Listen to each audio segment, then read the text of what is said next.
আসসালামু আলাইকুম এভরিওয়ান। মায়ের মৃত্যু গল্পের 12 নম্বর পর্ব। তো চলো বেশি কথা না বলে গল্প শুরু করা যাক।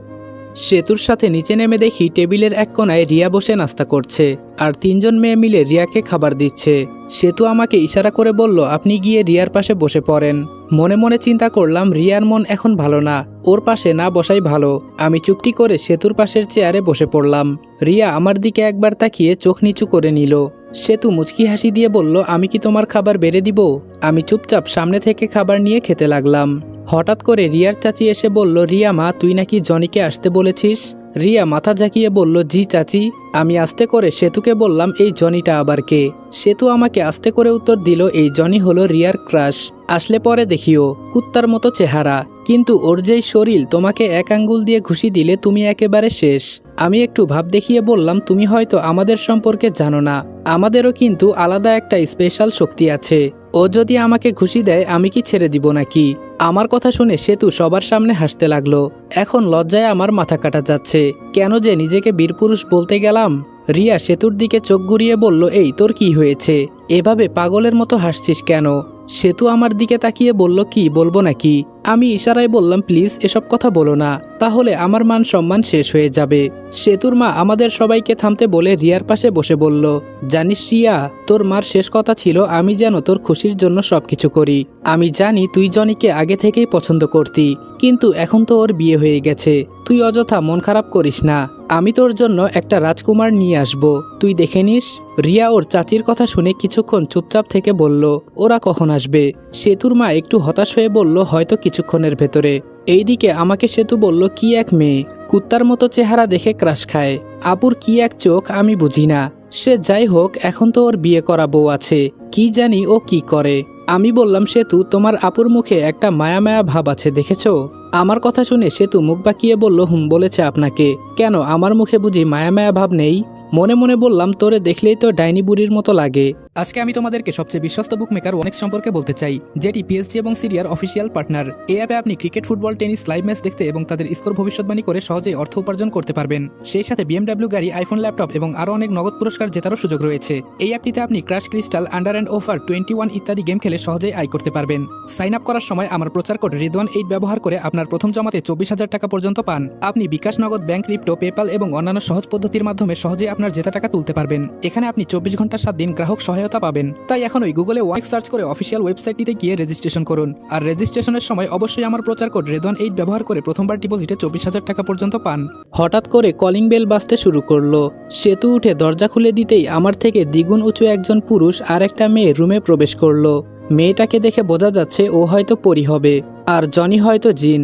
তবে সেতুর কথাই ঠিক, ওর চেহারা অনেকটা বিশ্রী। একবার ওকে হয়তো কেউ সামনে থেকে দেখলে বেহুশ হয়ে যাবে। আবার এই ছেলেকে দেখে নাকি রিয়া ক্রাশ খায়। কিভাবে কি ভাই? ওদের দেখে রিয়া টেবিল থেকে উঠে ওদের সামনে গিয়ে বলল, আসতে কোনো সমস্যা হয় নাই তো জনি? জনি মুখ লম্বা করে ইয়া বড় একটা হাসি দিয়ে বলল, না রিয়া। আমি ওর হাসি দেখে বললাম, শালা কিভাবে হা করে, দেখে মনে হয় আমাকে আস্ত ওর মুখের ভেতরে ঢুকিয়ে নিবে। সেতু আমার কথা শুনে বলল, আরে আসতে বলো, আপু শুনলে কিন্তু মন খারাপ করবে। আমি আর কিছু বললাম না, সামনে তাকিয়ে রিয়ার কাহিনী দেখতে লাগলাম। জনি আর ওর বউ সোফায় বসার পর রিয়া জনির বউকে সরাসরি প্রশ্ন করলো, আমি যদি তোমার সতীন হই তাহলে কি তোমার কোনো সমস্যা হবে? এই কথা বলতেই জনি আর ওর বউ বোকার মতো রিয়ার দিকে তাকিয়ে আছে। এইদিকে আমরা ভাবছি রিয়া একজন বিবাহিত জিনকে আবার বিয়ে করতে চায়। ছি, রিয়ার চাচি তো বলেই দিল, রিয়া তোর মাথা খারাপ হয়ে গেছে, কি সব উল্টাপাল্টা কথা বলছিস? রিয়া ওর চাচির কথার উত্তর না দিয়ে জনিকে বলল, জনি তুমি তো জানতে আমি তোমাকে কতটা ভালোবাসতাম, তবে আমি সেটা প্রকাশ করি নাই। আর তুমি আমাকে কিছু না বলে কিভাবে বিয়ে করলে? এবার জনি মোটা কণ্ঠস্বরে উত্তর দিল, আপনি এখানকার রানী, আপনাকে বিয়ে করার ক্ষমতা আমার নাই, হয়তো সেই যোগ্যতা আমার আজও হবে না। দেখেন রিয়া, আমরাও ভালোবেসে বিয়ে করেছি, আমি চাই না আমাদের মাঝে তৃতীয় কোনো ব্যক্তি আসুক। আমার থেকে এখানে আরও ভালো শত শত জিন আছে, আপনি তাদের কাউকে জীবনসঙ্গী করে নেবেন। তবে আমি আপনার কাছে ক্ষমা চাইছি, আমাকে মাফ করে দিবেন। যদি এজন্য আমাকে ডেকে থাকেন তাহলে আমার করার কিছু নাই, আসি আমরা, এই চলো। এই কথাগুলো বলে জনি আর ওর বউ চুপচাপ দরজা দিয়ে বের হয়ে চলে গেল। রিয়া ধপ করে নিচে বসে পড়েছে।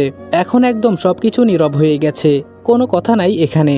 আমি আস্তে করে টেবিল থেকে উঠে রিয়ার সামনে গিয়ে বললাম, এই আপনার কি মাথা খারাপ হয়ে গেছে?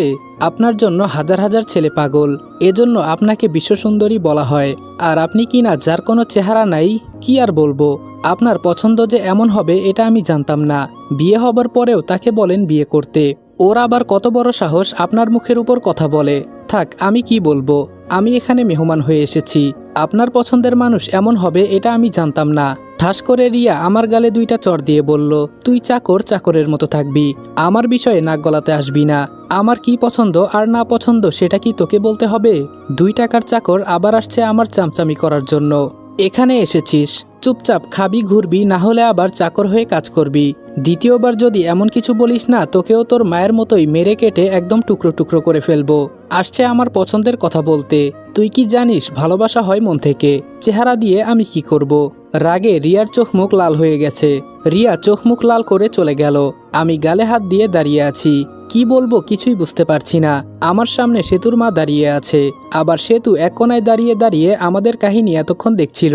আমার দিকে একবার তাকিয়ে সেতু ওর মাকে বলল, আম্মু আপু এটা কি করলো? সেতুর মা আমার কাছে এসে বলল, আমি ওর পক্ষ থেকে তোমার কাছে মাফ চাইছি বাবা। আমার মেয়েটা ওর প্রেমে পড়ে পাগল হয়ে গেছে, কি করব বলো? বোঝালেও বুঝতে চায় না। আমি মুচকি হেসে বললাম, আসলে সব দোষ আমার চাচি। আমি যদি এখানে না আসতাম তাহলে এমন হতো না। আর রিয়া তো ঠিকই বলেছে, চাকর তো চাকরের মতোই থাকবে। সেতু এবার আমার পাশে দাঁড়িয়ে বলল, আপু তোমাকে এই কথা বলল কেন? আমি নিচে বসে বললাম, বলবো ঠিক আছে, তবে আমাকে কথা দিতে হবে এসব যেন কেউ জানতে না পারে।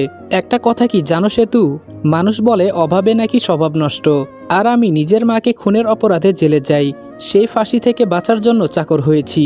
আমার কি কপাল, তাই না? আর আজকে যাকে বাঁচাতে গিয়ে মরতে বসেছিলাম সে আমাকে। সেতুর আম্মু আমার পাশে বসে বলল, বলো তো তোমার কাহিনী কি, আমি শুনতে চাই। আমি কথা দিচ্ছি এসব কথা কখনোই বাহিরে যাবে না। আন্টির দিকে তাকিয়ে এক এক করে আমার জীবনের সব কাহিনী বললাম। সব শুনে সেতুর আম্মু আমার মাথায় হাত দিয়ে বলল, কে বলেছে তোমার কেউ নেই? আমি আছি তো। আমি কি তোমার মায়ের মতো না? আজকে থেকে যখনই তোমার কিছু দরকার হয় আমাকে বলবে। নিজের মন মতো যা ইচ্ছা তাই করবে। কেউ যদি কিছু বলে তাহলে আমাকে বলবে, কেমন? পেছন থেকে সেতু বলল, আরে আমি আছি তো আম্মু, ওর কিছুই হবে না। আমি বললাম, এখান থেকে যাওয়ার রাস্তা আমাকে দেখিয়ে দিবে? আমি এখানে এসে অনেক বড় ভুল করেছি। আমার কথা শুনে সেতু আর সেতুর মা বড় বড় চোখ করে আমার দিকে তাকিয়ে আছে। আমি বললাম, আমি কি কিছু ভুল বলে ফেলেছি? সেতুর আম্মু আমাকে ধমক দিয়ে বলল, এসব উল্টাপাল্টা কি চিন্তা করো? এখানে রিয়াই কি তোমার আপন? আমরা বুঝি তোমার কেউ না? বুঝেছি, এখন তোমার মাথা গরম হয়ে আছে। সেতু ওকে রুমে নিয়ে আয়, আগে ঘুমিয়ে মাথা ঠান্ডা করো, ঠিক আছে? এই বলে সেতুর মা চলে গেল। সেতু আমার হাত ধরে বলল, আচ্ছা আপনার হাত এত ঠান্ডা কেন? আমি সেতুর থেকে হাত ছাড়িয়ে নিয়ে বললাম, এভাবে এমন ফালতু ব্যবহার করো কেন? তুমি বুঝো না সেতু, আমার এসব ভালো লাগে না। সেতু মুখ বাঁকিয়ে উপরে উঠতে উঠতে বলল, আমরা কি পৃথিবীর মানুষের থেকে কম সুন্দরী নাকি যে আমাদের পছন্দ হয় না? আমি বললাম, দেখো সেতু, তুমি এখনো পিচ্চি একটা মেয়ে, এত কিছু বুঝবে না। সেতু দাঁড়িয়ে চট করে বলল, আপনি আজকে আমার সাথে এক রাত থাকেন, সকালে দেখবেন আমাদের কতগুলো বেবি হয়ে যাবে। চুপচাপ উপরে উঠতে উঠতে বললাম, কি এক পাগলের বাসায় আমি এসেছি। রুমে গিয়ে দরজা বন্ধ করে দিলাম। দরজার বাহিরে থেকে সেতু বলছে, ভালো করে ঘুমাও প্রিয়, আর আমি কিন্তু ছোট না, তুমি চাইলে ট্রাই করে দেখতে পারো। আমি তোমার জন্য সবসময় তৈরি। আচ্ছা, মানুষ জাতি কি এত সুন্দর হতে পারে? সেতুর কথা কানে না দিয়ে আমি শুয়ে থেকে রিয়ার কথা চিন্তা করছি। রিয়া কিভাবে আমাকে চড় দিতে পারলো? আমার কারণে ও এখানে বেঁচে ফিরে আসলো, আর আমাকে? জীবনে আর যাই করি কাউকে আর সাহায্য করব না। বিছানায় শরীর লাগাতেই কখন যে ঘুমিয়ে গেলাম বলতে পারি না। যখন ঘুম ভাঙলো তখন আমি সামনে তাকিয়ে দেখি আমার সামনে রিয়া কফির মগ হাতে নিয়ে দাঁড়িয়ে আছে। আমাকে ঘুম থেকে উঠতে দেখে রিয়া বলল, সেই কখন থেকে তোমার জন্য আমি দাঁড়িয়ে আছি, কিন্তু তোমার ঘুম ভাঙার খবর নাই।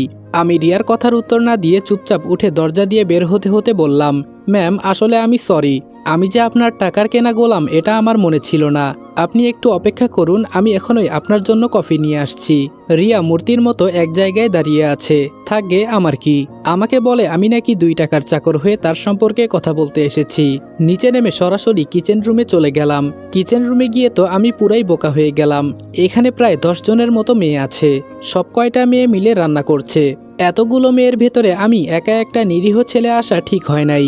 আবার ওরা কিন্তু পরি, কখন যে আমাকে কি করে বসে। কেন যে সকাল সকাল রাগ দেখাতে গেলাম। আমাকে দেখে সব কয়টা মেয়ে দূরে চলে গেল। আমি বললাম আমাকে শুধু কফি বানানোর জিনিসপত্রগুলো দেন। এটা বলতেই আমার সামনে সবকিছু আপনা আপনি চলে আসলো। আমি ঠান্ডা মাথায় কফি বানাতে লাগলাম। আমাকে কফি বানাতে দেখে পেছন থেকে একটা মেয়ে বলল, আপনি আমাদের এখানে মেহমান হিসেবে এসেছেন। যদি রাজকুমারী দেখতে পারে আপনি কফি বানাচ্ছেন তাহলে আমাদের অবস্থা শেষ করে দিবে। আমি কফি বানাতে বানাতে বললাম, চিন্তা করবেন না, কারো কিছুই হবে না। আর কে বলেছে আমি এই বাসার মেহমান? আমি তো এখানে চাকর হিসেবে এসেছি। আমি তো 2 টাকার চাকর। হঠাৎ কেউ বলে উঠল, বাবা সকাল সকাল কি তোমার মাথা খারাপ হয়ে গেছে? পেছনে তাকিয়ে দেখি রিয়ার চাচি চলে আসছে। আমি কফির মগটা হাতে নিয়ে বললাম, আমি তো এখানে।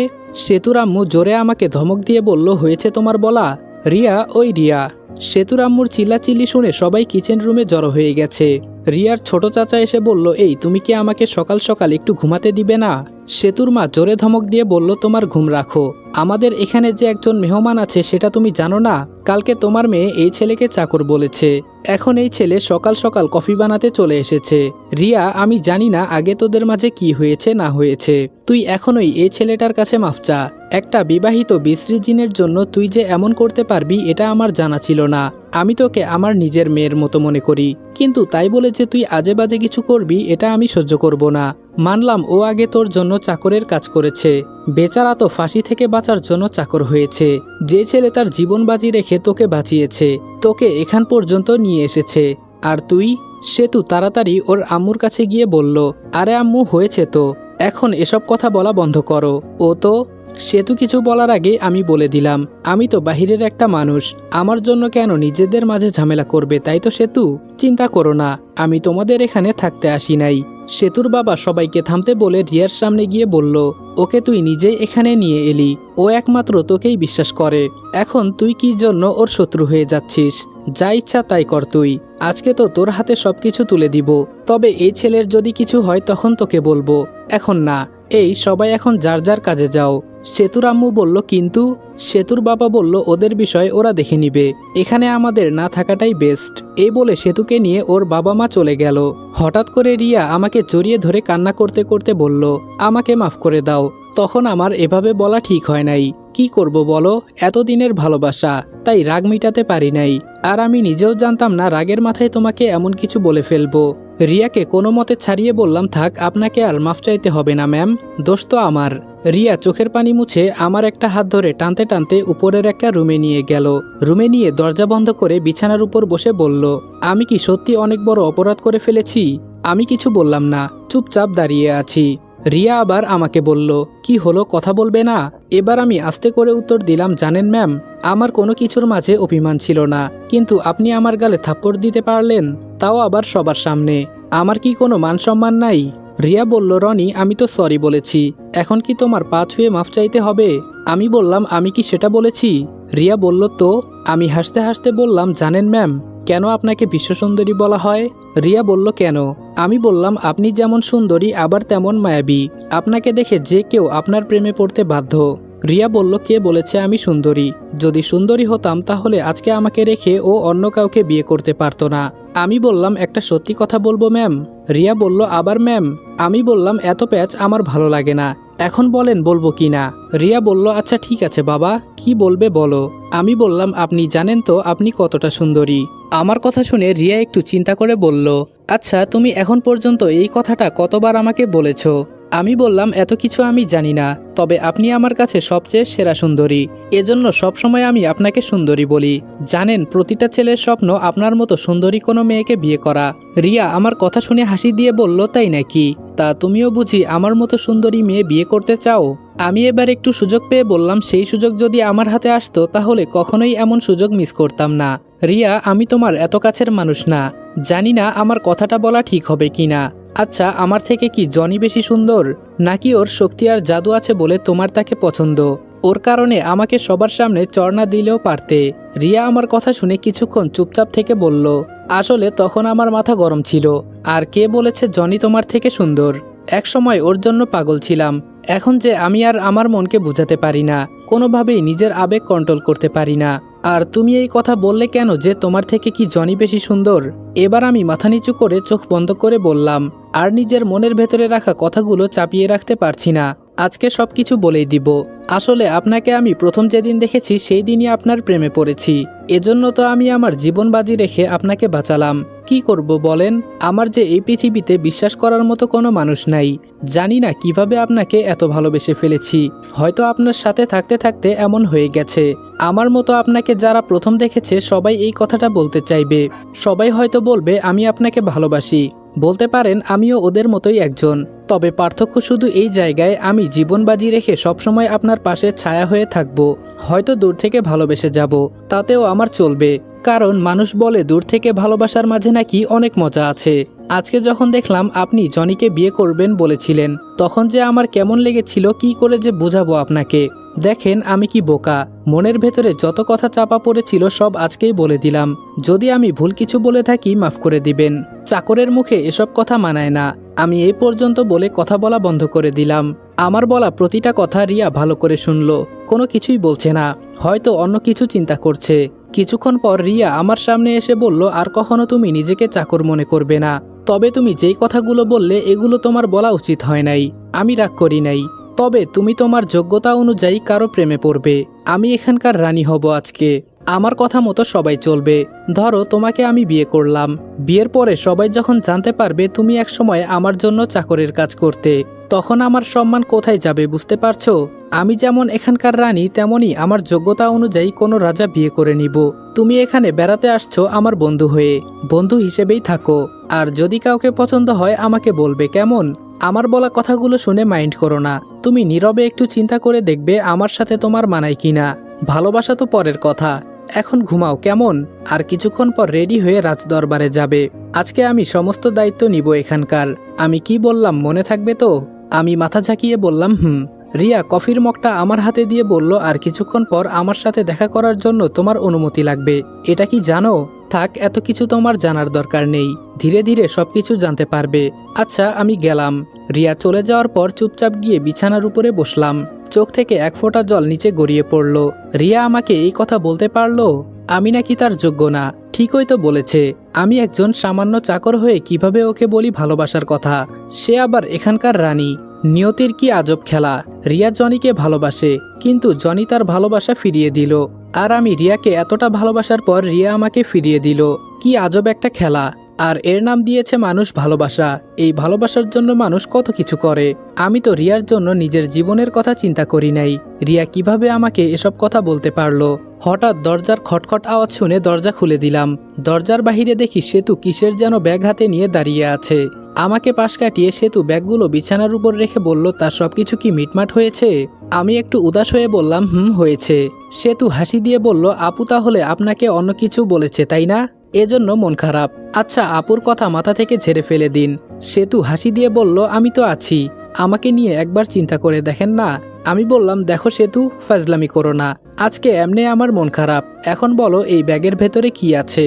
সেতু বলল, আপনার জন্য আলাদা করে কাপড় তৈরি করে আনা হয়েছে। এগুলো পরে তৈরি হয়ে নিচে রাজদরবারে যাবেন, ঠিক আছে? এখন আমি আসি। আমি বললাম, সেতু সকাল থেকে কিছু খাই নাই, খুব ক্ষুধা পেয়েছে, খাওয়ার মতো কিছু হবে কি? সেতু আমার দিকে মায়াবী দৃষ্টিতে তাকিয়ে বলল, এই বাসার সবাই কি করে বুঝি না।